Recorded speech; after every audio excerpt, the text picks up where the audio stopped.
Hello everybody, welcome back. We are reviewing the RC Bandito. It costs $1,590,000. Now, this is going to be a review that is different from any review I've done so far. There is only going to be the modding and a durability test. This is a toy car. So let's see what they say about it, shall we? All the danger, none of the risk.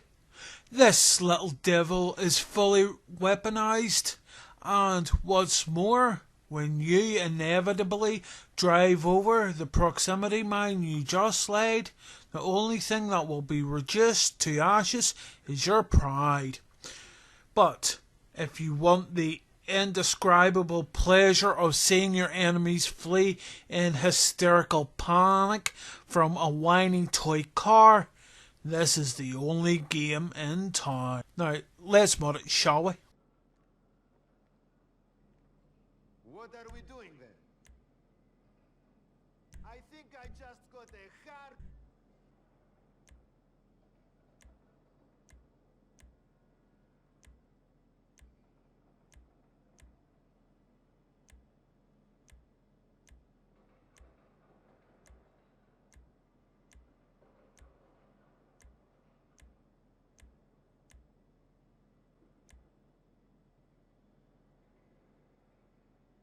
That looks badass.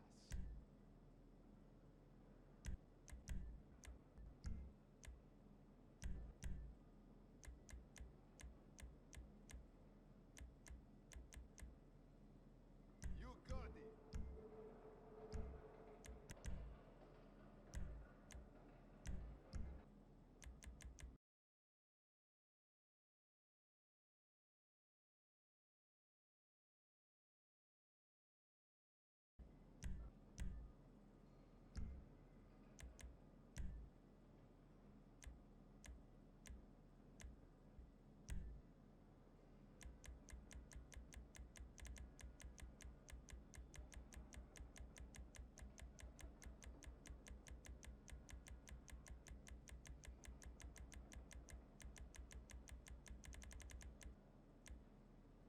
Oh yeah, sexy shit.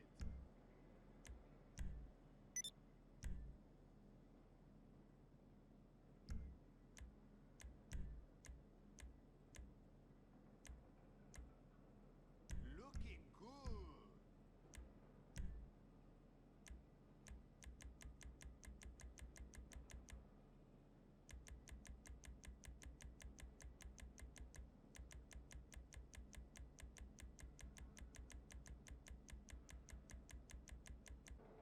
I have...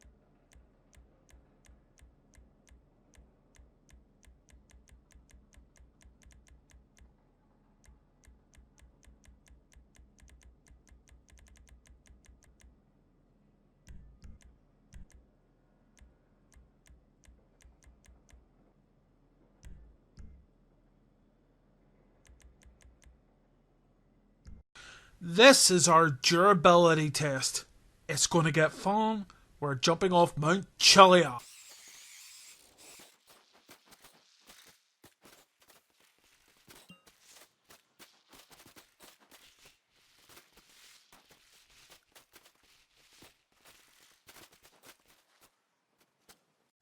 And there you have it. The only thing that is as strong as the RC Bandito is a modder with God mode. While this is fun to play with, it can be frustrating, and there are serious problems with this little demon. It handles like a real RC car. While I thank Rockstar for their attention to detail, it's not great for the game. We just threw the car off Mount Chiliad. Now, getting up there to the top of Mount Chiliad, it was a massive pain in the butt, because every few minutes it was falling back down the mountain, and that took a heck of a long time to get up there. It was kind of like that scene with Laurel and Hardy. They were atop of a train, so they were. And the train was going through a tunnel. They were on top of the cars, and they kept running and running, jumping between the cars. And then, when it gets to the last car, they keep running, and of course, gravity takes its chance and pulls them right down. But for an RC car in the game, it's aggravating to say the least. If you smack into a lamppost or a pebble or a stone, you're going to get flipped over. And there is a chance that if you're on a slope, you're going to go down to the bottom again.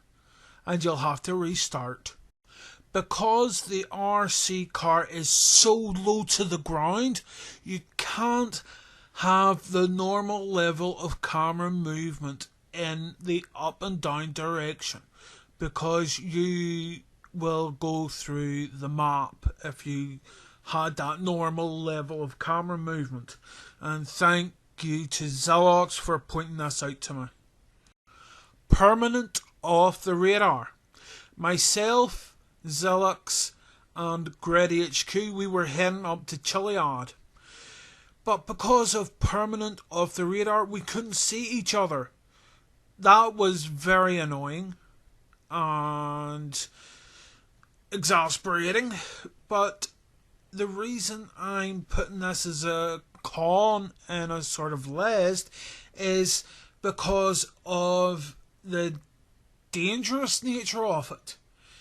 Think about it. If you were selling something and you got the post-op truck, anybody that's in an RC car can drive up underneath the post-op truck. You'll never see them coming, and then all of a sudden you go boom, and out goes all your profit from the loss of the product, and the bonus may not make up for it, which means you're going to be double out of pocket if you chose to buy supplies instead of stealing them.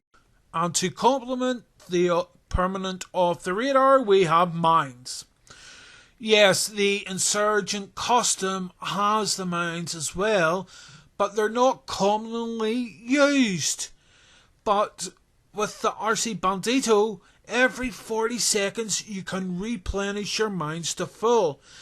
It's a small concern, but still, the post-ops are very vulnerable to everything. And that's another danger. Every 40 seconds, if you're in the city and one of your vans blows up, it's only a minimum of 40 seconds before somebody gets that second Bandito and goes hunting for another one of your post-op trucks. And of course, like in the arena, you have self-destruct. This is going to cause some nasty damage. And I'd like to thank the professional who pointed this out in his review, and I didn't think about it. But this thing will blow up armoured cars, you know. So if that thing can blow up an armoured car, if you're doing, say, the bunker mission where you get the insurgents, that thing just has to go underneath it and boom, there goes all that profit. On to some less serious concerns. While you think this RC is fast, it's sort of a forced perspective type of speed. It's kind of like what happens when you're in a car. The driver sees everything going past them at great speed because they're focused on the road ahead where they should be. But the passenger sees it as it is. It's skewed. But this thing is not that fast, even though you think it is. And now we come to the most aggravating part of this little demon. When you purchase this, you're going to be running around the arena like a headless chicken, like I did and my friends, until you figure out that it's sitting atop a table. And I spent 10 minutes in the arena looking for this thing. That was embarrassing. This is one of the most aggravating and dangerous items in the game. And yes, I mean even more aggravating than dangerous than the Mark 1 and 2 oppressors, because you've got permanent off the radar. But it's also fun to play with. While everything is overpriced that has come out for Arena War, this is grossly overpriced to the point of being ridiculous. I would not recommend this based on pros and cons and the price. This is another item that I would add to the list of pointless items like the Luxor Deluxe and its chopper equivalent. I would pay maybe 100,000 at the very most for this. Don't forget there are upgrades to this thing as well. So that's my recommendation. Don't get it. It's fun for a time, but you'll just shove it in the cupboard after a while, like that real remote control toy car that you got when you were 9. If this was helpful, please like, share and subscribe if you thought it was worth watching. And don't forget to ring the doorbell to know when I put up a new video or I stream.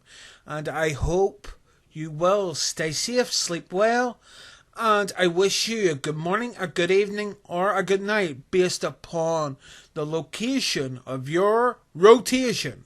This is Vasir, signing off.